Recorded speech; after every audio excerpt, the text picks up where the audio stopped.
سلام عرض میکنم. حالتون خوبه؟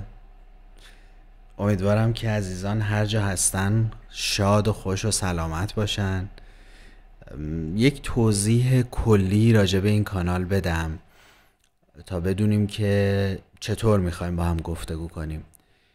خیلی کم دیدم و کمبود یا نقص دیدم پاسخ سوالای اساسی برای زیستن رو و فکر کردم که شاید ریشه درمان خیلی از امراض روحی ما در پاسخ این سوالات باشه.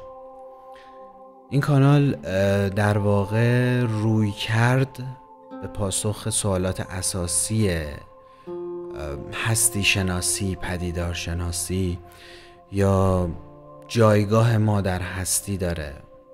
اینکه دقیقاً چرا اینجاییم، یا اینکه قبل از اینجا کجا بودیم، کجا خواهیم رفت، چرا احساس داریم، چرا حس میکنیم،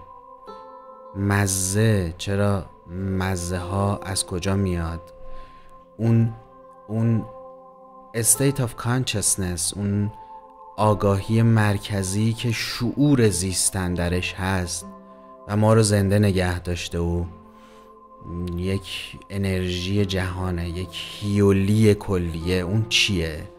دقیقاً چطور در بدن ما ران میشه، در آگاهی و شعور ما ران میشه؟ وصل ما، اتصال ما به آگاهی کل به چه صورت شکل گرفته؟ چقدر ادامه پیدا میکنه؟ اصلا چرا هست؟ توی این کانال میخوام بیشتر راجع به این موضوعات صحبت کنم. در واقع شکل علمیش میشه آنتولوژی. بیشتر مبحثایی که جلو میبرم بحثای آنتولوژی هست و فکر میکنم اگر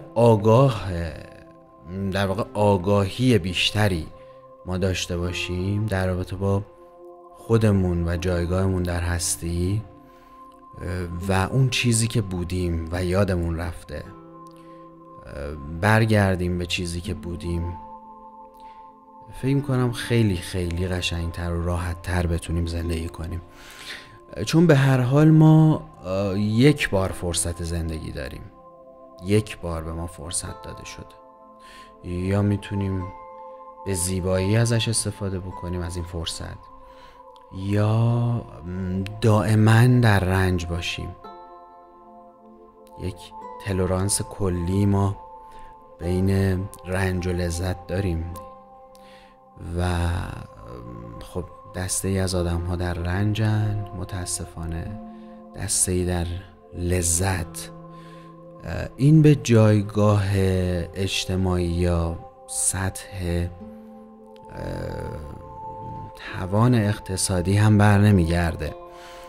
ممکنه تأثیر داشته باشه، ولی ما میبینیم که آدم هایی خیلی معمولی ولی در درون بزرگ و شاد، در درون وصل به آگاهی کل، به آگاهی به جان جهان، به اون شروع، به همه چیز. ولی عده‌ای هم با اینکه بسیار بسیار از نظر معیشتی اوکی هستن، در رنجن. قصه انسان چیست؟ قصه ما از کجا شروع میشه؟ دقیقاً اون چیزی که در دوره مدرنیسم، در دوره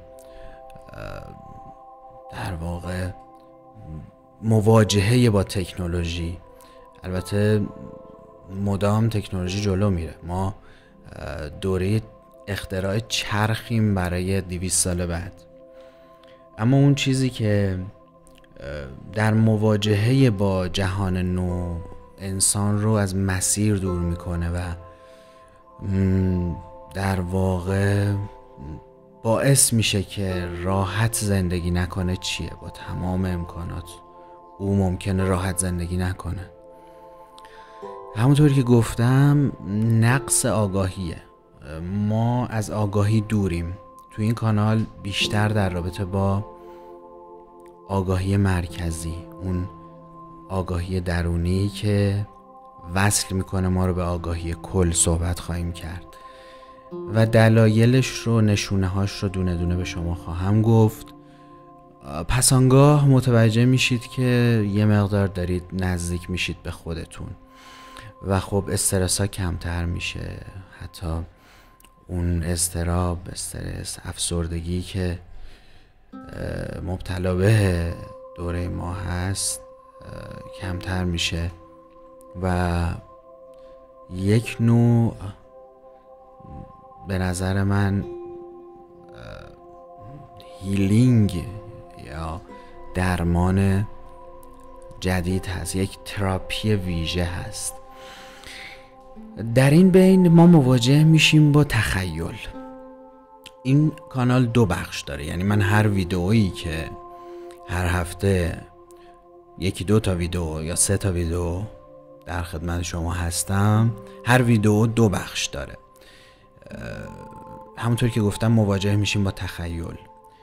ما خوراک در واقع ادبی، هنری و فرهنگیمون بسیار بسیار فراموش شده است. در واقع مخصوصاً عزیزان دهه جدید، دهه‌های 70-80، اونها دور هستن از خوراک سالم فرهنگی هنری و دهه‌های قبل هم همینطور. به این واسطه من در کنار این تراپی ویژه‌ای که خدمت شما خواهم بود، یک بخش ادبی، فرهنگی، هنری هم توی هر ویدئو خواهم داشت. هر ویدئو 2 قسمت هست، بخش دومش به این اختصاص پیدا میکنه که خب سعی میکنم در راستای صحبت هایی که دارم یک قطعه ادبی، یک متن زیبا تقدیم حضورتون بشه و پسانگاه 3 خوراک فرهنگی هنری خوب، یکی فیلم خوب معرفی میکنم خدمتتون، فیلمی که تاثیرگذار باشه در تصمیمات شما، در روحیه شما بدون اسپویل. یک موسیقی خوب معرفی میکنم خدمت شما و یک کتاب خوب، کتابی که بتواند راهگشا باشد انشالله برای شما عزیزان. این 2 بخش رو من در این کانال جلو میبرم و دوست دارم با هم گفتگو کنیم. پاسخ به شما عزیزان خواهم داد، با هم دوست دارم گفتگو کنیم، نظراتتون رو بشنوم. امیدوارم که دقیق گفته باشم که هدف این کانال چیست و چه خواهیم گفت و چگونه پیش خواهیم رفت. برای شما عزیزان اوقات خوشی آرزو میکنم و تا ویدیو بعد که شروع میکنم مباحث رو جلو میبرم، شما رو به خداوند میسپارم و براتون سلامتی و روزی روزافزون آرزو میکنم. فعلا خدا.